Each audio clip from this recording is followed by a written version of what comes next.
Welcome to another exciting year in TUSD. Thank you so much for taking on the responsibility of testing coordinator for your school. I am Michelle Sigafis, the district testing coordinator. And I'm Daniel Sanchez, the instructional data intervention coordinator. We're here to support you as you venture into the world of assessments. We would also like to welcome Dr. Stephen Garter, a teammate within our department who will be your district contact for Benchmark Advanced and Adelante interim e-assessments. Before we begin, we wanted to share this brief disclaimer. Due to our current working and learning conditions, there may be multiple methods for administering and completing assessments. This includes testing that may happen on sites and testing that may take place remotely. It is important to communicate this flexibility to teachers, students, and families who might be feeling nervous about testing this year. As information constantly changes, know that we will keep you up to date on any decisions made by our district or the state. As a testing coordinator, it is important to know your job responsibilities. The job description for testing coordinators can be found on the TUSD Assessment Resources, or TAR, and on the Test Coordinator Teams in Files under the General section. We will show you later in this presentation how to access this.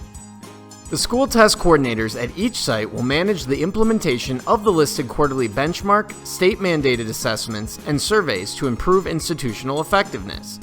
The administration of any assessments not specified, including but not limited to WACs, AZELA, and CFAs, are not part of the test coordinator responsibilities. As your site's testing coordinator, you will need to know the testing dates and work with your site administrator to create testing schedules that will work for your school. To access this information, you will need to be familiar with the TAR and the Teams sites.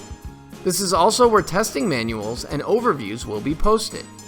It will be important to have this information so you can effectively plan, organize, and monitor testing procedures. You will provide the staff at your school with training and materials to properly assess and survey students. You must also make sure students are receiving the appropriate accommodations related to their IEP, 504, or EL status. Besides working with your site administration and staff, you may also need to work with technology services, assessment and evaluation, or other district staff to resolve any computer or site-based issues related to testing. You may also be asked to facilitate groups of teachers who are working on assessments along with monitoring the school's assessment plan.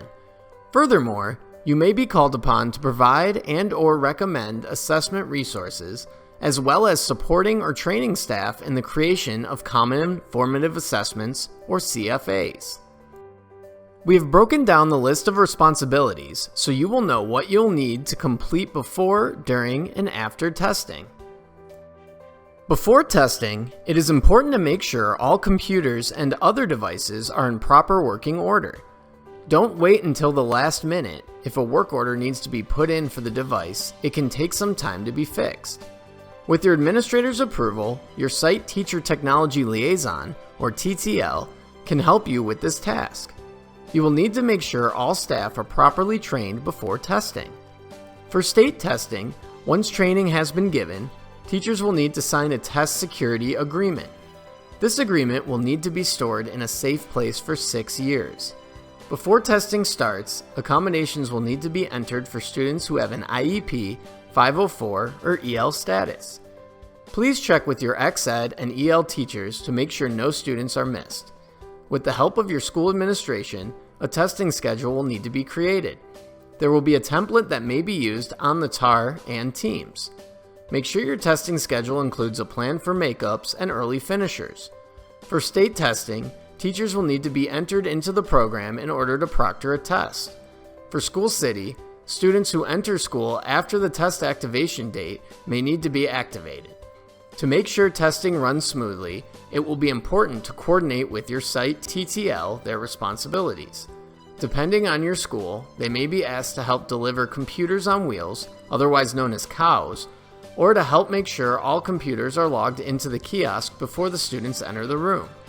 Having students log into the kiosk right before testing can cause delays and potentially throw off your testing schedule.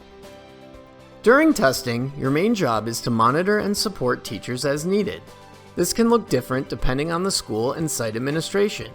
You will need to be the contact person between TS and your testing staff to solve any computer issues that arise. You may also be asked by assessment and evaluation to deliver any needed or time-sensitive information to your testing staff. It is important that all testing rooms have some sort of "Quiet, we are testing" or "Do not disturb" sign posted outside the room. As you are monitoring teachers, it will be important to make sure these signs are posted during testing. Once teachers have completed testing, they will need to inform you if any students need to be moved to another setting for extended testing time, as well as which students still need to be tested. Make sure that all rooms have the needed materials to test, such as scratch paper, extension or power cords for the cows, and headphones, just to name a few. Once testing has been completed, it will be important to make sure all students in classes have tested. For those who have not, makeup testing must occur during the testing window. Scratch paper must be destroyed once students have completed the test. Other materials like testing directions may be recycled or used again for future tests if needed. Any materials that need to be returned to assessment and evaluation should be returned ASAP once testing is complete. Quarter 2 benchmark tests will include a writing portion. The students' writing will be scored by your school. It will be important to develop a plan for scoring and make sure all scoring is completed by the end of the scoring window.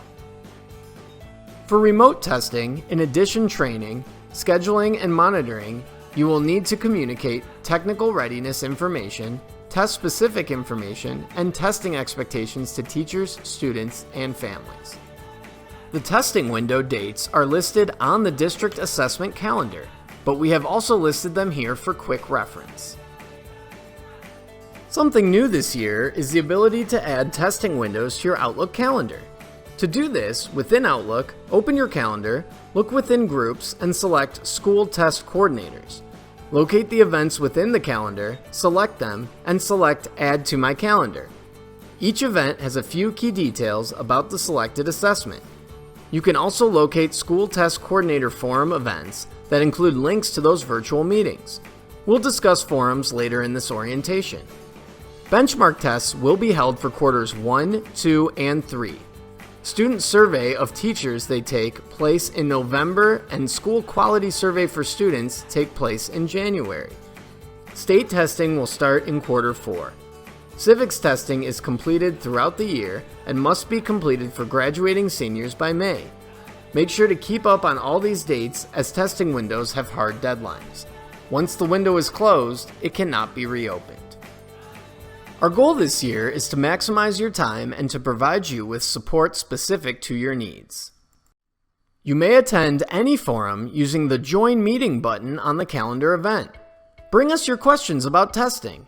Additionally, if you would like us to walk through any steps one more time, we can do that too. We're here to support you. We have 2 online sites to help you succeed in coordinating, training, and disseminating testing information at your school. To find the TAR, you will need to visit the TUSD1.org page. Once there, click on the Staff tab. Look for Quick Links, usually found on the right side of the page. Near the bottom of Quick Links, you will find the link for the TUSD Assessment Resources on Office 365. The TAR is organized using sections and pages, with each section listed on the Welcome page and along the left-hand side. The pages will be listed within the column between the sections and the page content. There's a brief video site visitors can view that provides a quick tour of the TAR.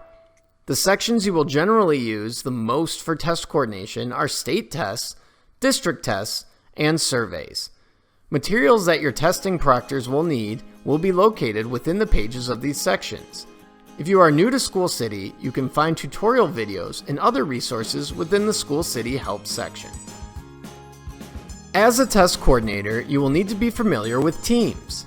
This is where information will be housed, as well as where you will share site information. To access Teams, go to office.com. You will then need to sign in the same way you sign in to a school computer. Once signed in, you will see a list of Office applications. Choose Teams. Once inside Teams, you will see either List View or Tile View. Find the School Test Coordinator's Teams. Each channel is associated with an assessment. To add your site's testing schedule to the Teams site, select File, then select School Test Schedules. You will see a list of school types: elementary, middle school, K-8, high school, and alternative. Select your school type, then select your school. Once in your school's folder, you will be able to add your schedule. There are two ways to add your schedule. You can use the drag and drop method, where you just drag the file from where it is saved into the correct folder, or you can use the upload option to browse your computer and select the file. Thank you again for taking on the responsibility of Site Testing Coordinator. We appreciate your willingness to go the extra mile for your school. If you have any questions, feel free to contact us by email or phone. Listed here is the assessment and evaluation contact person for each region. If you are not sure of which region your school is located in, ask your site administrator. For specific Benchmark Advance or Adelante e-assessment questions, you may contact Dr. Stephen Garter. For School City questions, you may contact Daniel Sanchez, and for specific state testing questions, you may contact Michelle Sigafis. Thank you again for working with us, and we look forward to a great year with a great staff of test coordinators. Congratulations! You have completed the video portion of this training module. Now, head to topic number 2 and pass the quiz with an 80% or higher to receive credit for taking this course.